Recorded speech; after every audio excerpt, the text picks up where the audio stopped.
Қайырлы күн, құрметті студенттер. Бүгін біз дүниежүзі тарихынан сабжект тестті талдайтын боламыз. Бірінші сұрақ. Бізде ежелгі Рим империясы батыс және шығыс болып бөлінді. Бұл бізде 395 жылы, 476 жылы бізде Рим империясы құлайды. Ал 509 жыл бұл біздің заманымыздан бұрынғы Рим республикасының құрылу жылы. Біздің заманға дейінгі. Бізде дұрыс жауап 395. Екінші сұрақ. Еуропадағы ең алғашқы кітапты басып шығарған шебердің ұлты. Бізде ең алғаш Йохан Гутенберг деп аталатын, яғни шебердің кітабын айтатын боламыз. Оның ұлты неміс. Дұрыс жауабы неміс. Бізде Йохан Гутенбергтің ең алғашқы кітабы Гутенбергтің Інжілі деп аталды, яғни Библияны неміс тілінде шығарған болатын. Үшінші сұрақ. 1221 жылы моңғолдарға қатты қарсылық көрсеткен Орта Азияның соңғы қаласы. Бізде Орта Азияның соңғы қаласы қарсылық көрсеткен екі қаланы айтады. Бізде Хорасан және Мерв. Бізде дұрыс жауабы, сондықтан Мерв қаласы. Отырар, Бұхара секілді нұсқалар келмейді.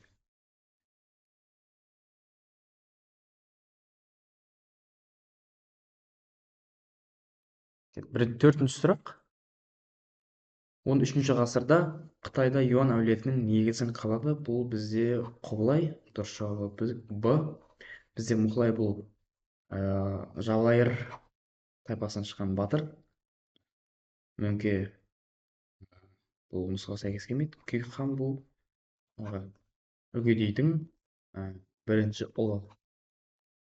Бізде дұрыс жауабы Құбылай.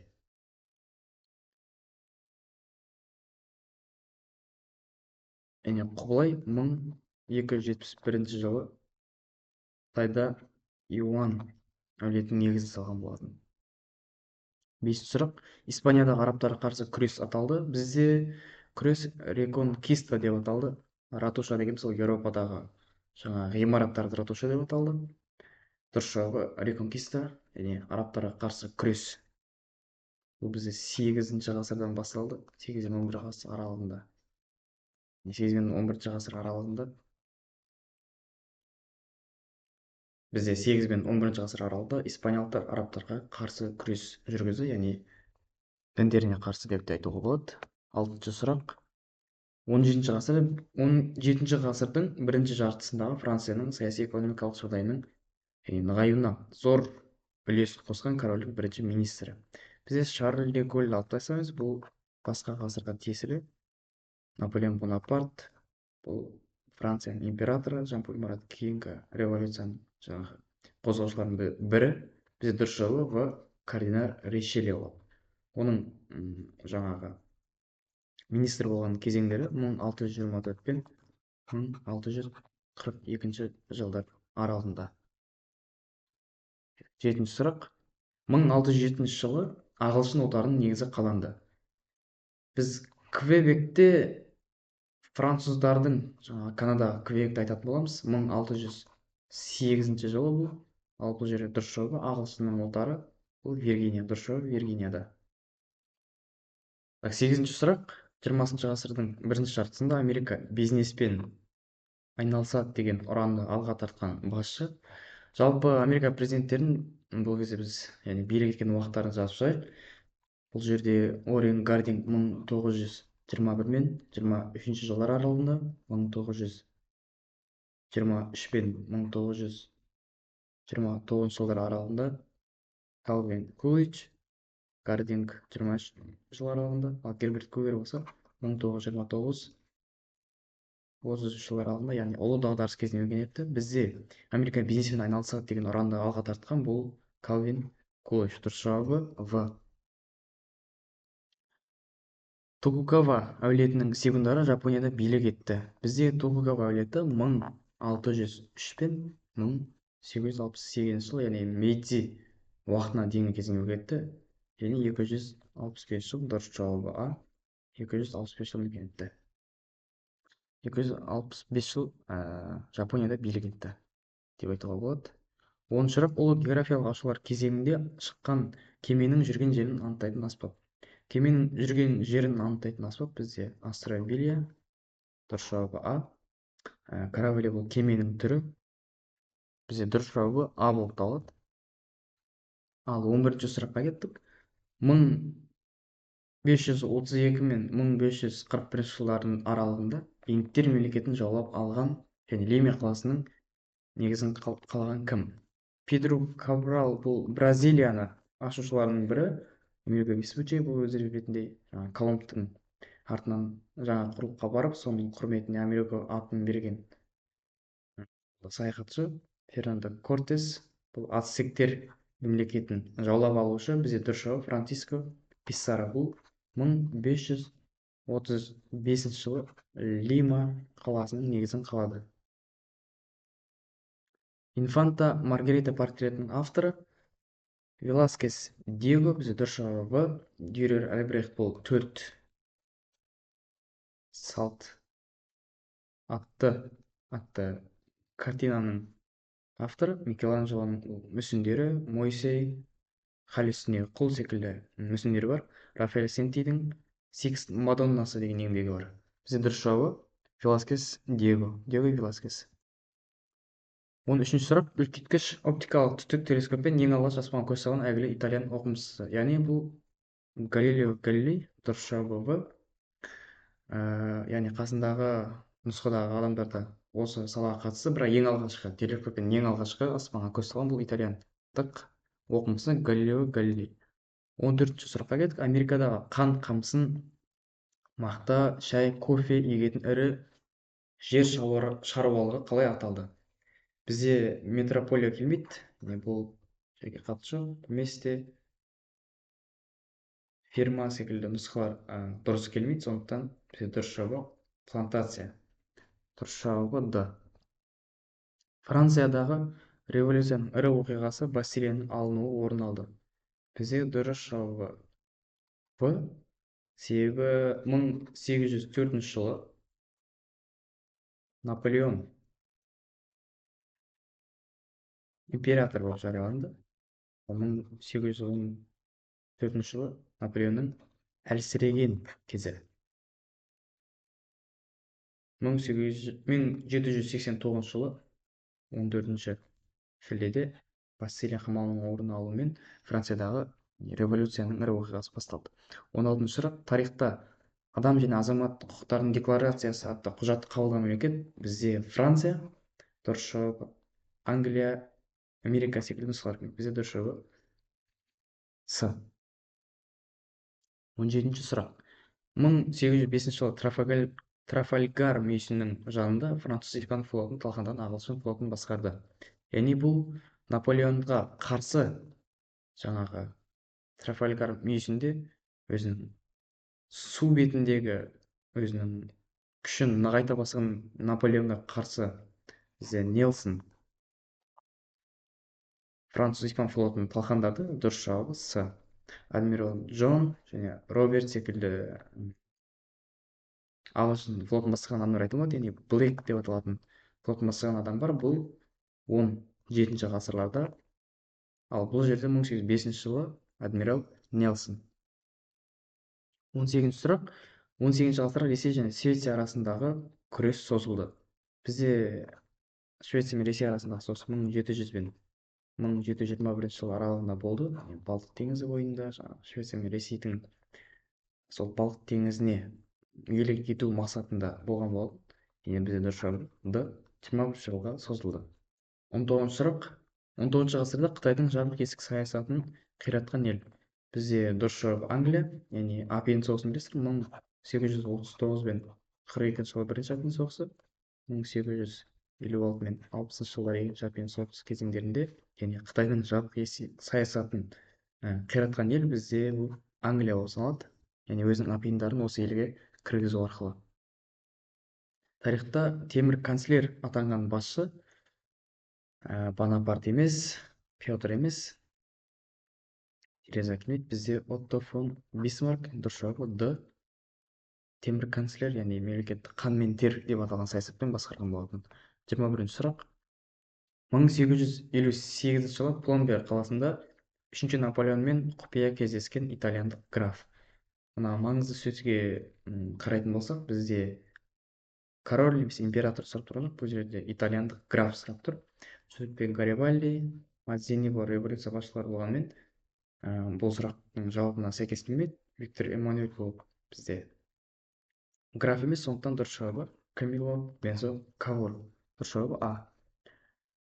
Жапониямен сауда байланыс жасау мақсатында Лаксман басқарған елшілікті жіберген бізде Ресей. Дұрыс жауабы Д. 1792 жылы адам Лаксман, яғни бұның шығу тегі жаңағы Швециямен қарама-қарсы соғыста қолға түскен білімді мықтылардың бірі Эмильдің ұлы адам Лаксман 1792 Жапонияға сауда байланыс жасау мақсатымен елшілікті басқарып барады. Яғни Ресей жіберген елшілік. Дұрыс жауабы Д. 23-ші сұрақ. 1990 жылдың қазан айында бір мемлекетке бірікті. Оңтүстік Корея мен Солтүстік Корея әліге дейін екі бөлек мемлекет. Пәкістан мен Үндістан 20 ғасырдың 50-ші жылдары Британия империясының ықпалымен екіге бөлініп кетті. Дұрыс жауап келмейді. Австрия-Венгрия 1918 жылы соғыс қарсаңдарында екіге бөлініп, одан кейін қосылған. Австро-Венгрия империясы ыдырағаннан кейін бізде дұрыс жауап ГФР мен ГДР федеративтік және демократиялық республикалар бірікті. 24-ші сұрақ. Тауарлар мен валюталар тағы басқа құндылықтарды елден сыртқа шығаруға немесе сырттан ішке әкелуге мемлекеттік тыйым салу, басқа мемлекетке тиесілі кемелер, жүктер және басқа мүліктерді ұстап қалу бізде вето емес. Вето бізде санкция, яғни қазіргі Ресей мен Украина мемлекеті арасындағы соғыс айтуға болады, яғни батыс мемлекеттердің Ресейге санкция салуы, яғни Ресей мемлекеттің ішкі өніміне кері әсерін тигізеді. Экспансиялық саясат деп біз, яғни жаулаушылық саясат айтуға болады, яғни Гитлер замандағы Еуропаға экспансиялық саясатын жүргізді деген секілді терминдер кездессе, яғни бұл тыйым салу, ішке сыртқа әкелуге мұның қатысы жоқ. Бізде дұрыс жауап эмбарго, яғни эмбарго жариялау бізде ақш кезінде Кубаға эмбарго жариялау болатын, яғни жүктер мен басқа мүліктерді ұстап қалу. 25-ші сұрақ. Тарихта бір ел екі жүйе саяси жолын ұстанған ел бізде Сингапур емес, Жапония емес, ақш бізде федеративтік мемлекет. Бізде дұрыс жауабы Қытай. Себебі Дэн Сяопин кезінде бұл капиталистік ықпалмен коммунистік жаңағы идеяны екеуін қосып, бір ел екі жүйе саяси жолын осы Дэн Сяопиннің нұсқауымен осы заманнан басталған болатын. Яғни екі идеяда бар мемлекет. Бізде мәтіндік сұрақ 26 мен 30 сұрақтарда мәтін бойынша құрастырылған сұрақтар. Ұлы географиялық ашулар жылдары Еуропаға шетелден әкелінген тауарлар бізде темекі мен какао. Дұрыс жауабы ұлы.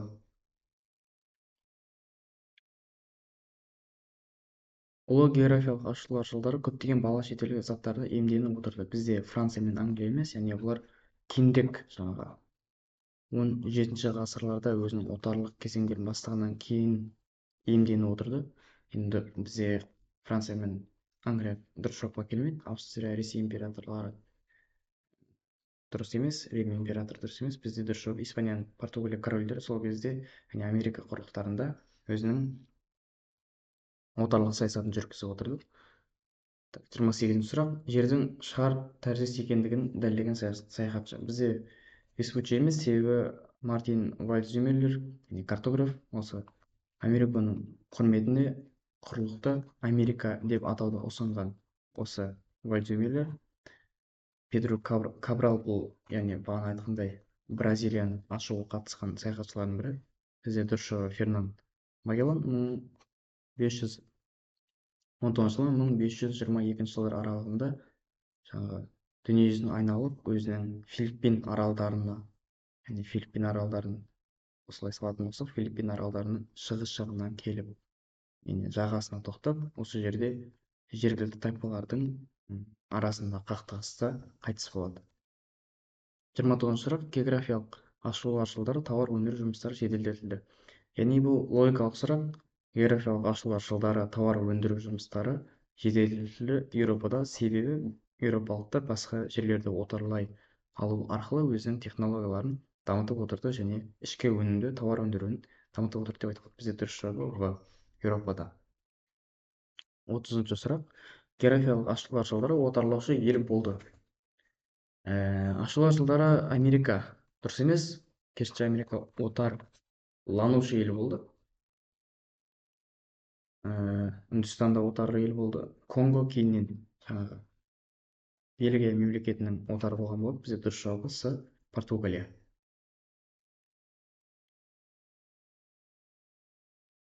Дұрыс жауабы бізде Бельгия. Дұрыс жауабы бізде Португалия. Алтын Орданың ыдырынан кейінгі өз алдына шектеулі мемлекет болып өмір сүре бастаған хандықтарды атаңыз. 1465 жылы бізде Қазақ хандығы, 1441 жылы бізде дұрыс жауабы Қырым хандығы. Дұрыс жауабы С және С жауаптары. Сібір хандығы бізде 1468 жылдары құрылды. Ал Өзбек хандығы, Әбілқайыр хандығы Өзбек хандығы айтуға болады. 428 жыл құрылған болатын. Дұрыс жауабы С және F жауаптары. 32 сұрақ: Осман империясында енгізілген салық түрлерін анықтаңыз. Бізде жер салығы бұл харадж, бұл мұсылман емес халықтардың алдын отыратын салық болды, яғни мұсылман емес жер иеленуші халықтардан харадж деп аталатын салық алынып отырды. Ал өнімнің түсінен алынатын салық бұл бізде Е жауабы дұрыс. Ұшыр бұл яғни мұсылман жаңағы ауыл шаруашылық өнімнен алынатын өнімнің 1/10 алып отырған болатын. Бізде дұрыс жауабы Д және Е жауаптар. 33 сұрақ: Швейцариядағы реформацияның өкілін анықтаңыз. Швейцария реформациясының көсемі бұл бізде Ульрих Цвингли. Дұрыс жауабы С. Ол Цюрих қаласында өзінің идеясын айтқан болатын және Швейцариядағы реформациялық қозғалысты ірі өкілі, және ол француз. Бізде Ульрих Цвингли ірі өкіл болды, бірақ оның ұлты француз емес. Бізде дұрыс жауабы H. Жан Кальвин кейінірек кальвинизмнің негізін қалаған болды. Бұл дұрыс жауабы Жан Кальвин. 34 сұрақ: 17 мен 19 ғасыр аралығында музыка мәдениетінің гүлдеуіне үлес қосқан композиторларды табыңыз. Музыка жанрында ішекті квартет бағыттарын негізін салушы. Австриялық сазгер. Бұл бізде Моцарт емес, себебі Моцарт квартет бағыттарын негізін салушы саналмайды. Джузеппе Верди бұл итальян. Оның ұлы классигі. Бізде дұрыс жауап Франц Йосиф Гайдн.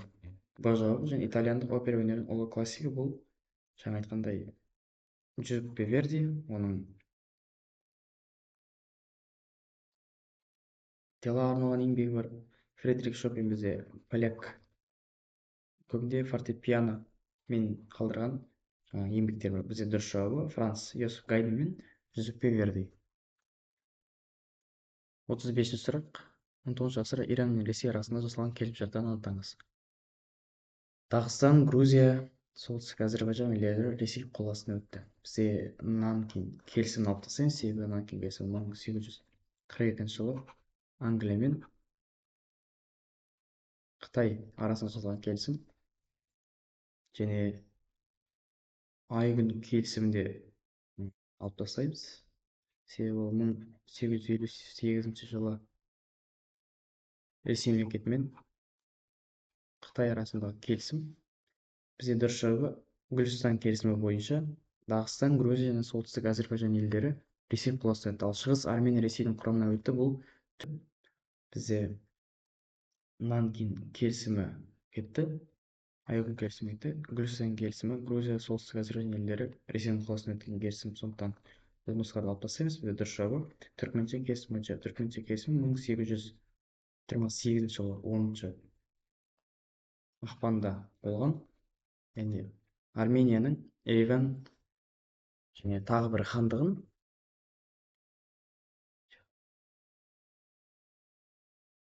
ақпанда болды. Яғни Арменияның Ереван және Нахичеван қалаларын Ресей құрамына енді. Бізде Герман одағына кірген 4 ерікті қалаға Гамбург, Любек, Бремен қалалары және Франкфурт бұл жерде жоқ. Сондықтан біз А,С,Д деген жауаптарды қабылдаймыз. Сондықтан дұрыс жауаптары осы. 37-ші сұрақ. Әбу Әли ибн Синаның еңбектері. Ибн Сина, яғни өзі медицина саласындағы өзінің еңбегі болғандықтан, оның еңбегіміз дәрігерлік ғылым каноны деген еңбегін айтатын боламыз, және де білім кітабы. Дұрыс жауабы Б және Е. Араб халифатын басқарған Мұхаммед пайғамбардың серіктестері бұл бізде Омар, Әбу Бәкір, Әли, Осман. Яғни 4 серігі бар.